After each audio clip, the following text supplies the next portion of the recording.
بسم اللہ الرحمن الرحیم۔ مومنین اکرام، یکم محرم آپ جانتے ہیں کہ جہاں تمام مومنین ہر جگہ صف عذاب بچھی ہوئی ہے، اور بالخصوص پاکستان میں اس لحاظ سے بھی ایک سوگ کی فضا ہے کہ معروف خطیب آل محمد جناب سید سفیر سجاد شرازی صاحب اور ان کا ڈرائیور، ان کے ایک عزیز ایک ٹریفک حادثے میں ناگہانی حادثہ ہوا اور وہ اس دنیا سے چلے گئے۔ لیکن یہاں حدیث رسول یاد آتی ہے، من مات علی حب آل محمد مات شہیدا، جو بھی محمد والے محمد کی محبت میں اس دنیا سے گیا وہ شہید ہے۔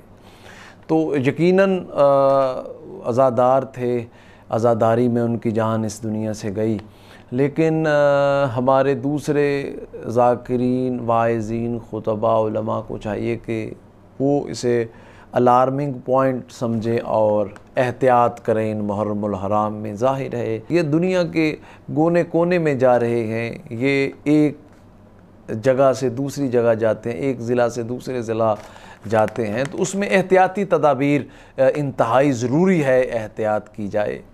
اور بالخصوص ہمارے ذاکرین جو زیادہ عشرے، جنہوں نے 6 عشرے ہیں، 7 عشرے ہیں، تو اس میں احتیاط یہ کرنی چاہیے۔ ذکر حسین تو زیادہ سے زیادہ ہمیں کرنا ہے، ہمیں حق اور باطل کی یہ جنگ تھی، یہ حسین حق کی راہ میں گئے ہیں، یزید فاسق و فاجر تھا، یہی یہ ذاکرین دنیا تک پہنچا رہے ہیں نا۔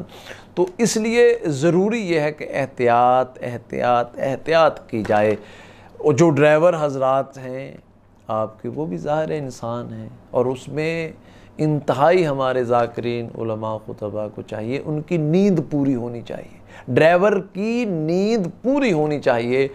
اگر نیند اس کی پوری نہیں ہے تو اس کو ڈرائیونگ میں احتیاط کریں۔ اس کو ہمارے ایک مومن ہیں، سید ہیں، وہ ڈائیوو بس سروس جو ہے بڑی معروف ہے پاکستان میں، اس میں وہ ڈرائیور ہیں۔ انہوں نے بتایا، ان سے بات ہو رہی تھی، کہتے ہیں کہ ڈائیوو میں انتہائی سخت قانون ہے، جس ڈرائیور کی نیند پوری نہ ہو وہ بس میں بیٹھنے نہیں دیتے، اور اگر ایسا کبھی ہو جائے تو وہ فارغ کر دیتے ہیں کمپنی سے۔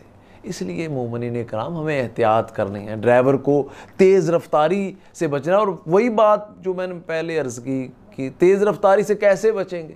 بھئی اگر ایک جگہ سے دوسری جگہ جانا ہے تو اس کے لیے ایک مارجن، ایک ٹائم ہونا چاہیے، تاکہ اس ٹائم میں ایک جگہ پہ آپ نے پہنچنا ہے آدھے گھنٹے میں، آپ کہیں گے جی ادھر مجلس چونکہ لیٹ ختم ہوئی ہے تو ہم جلدی سے پہنچ جائیں، نہیں، ٹائم مارجن اتنا ذاکرین، علماء، خطبہ ایک مجلس سے دوسری مجلس میں ہونا چاہیے کہ ٹائم سے ایک نارمل سپیڈ سے آپ دوسری جگہ پر پہنچ سکیں۔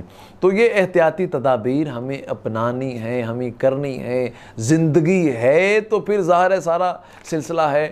ہم دعا گو ہیں خطیب آل محمد جناب سید سفیر سجاد شرازی صاحب، ان کے ڈرائیور جو تھے اور ان کے عزیز، تو جو اللہ تعالیٰ انہیں کربلا والوں کے، کیونکہ کربلا والوں کے لیے وہ ظاہر ہے ان کی کوششیں سی، کاوشیں تھیں، تو اللہ تعالیٰ ان کے ساتھ ان کا شمار فرمائے، ان کے درجات کو بلند فرمائے، اللہ تعالیٰ ان کے خانوادے کو صبر جمیل عطا فرمائے، اور سوائے غم حسین علیہ السلام کے کوئی غم نصیب نہ فرمائے۔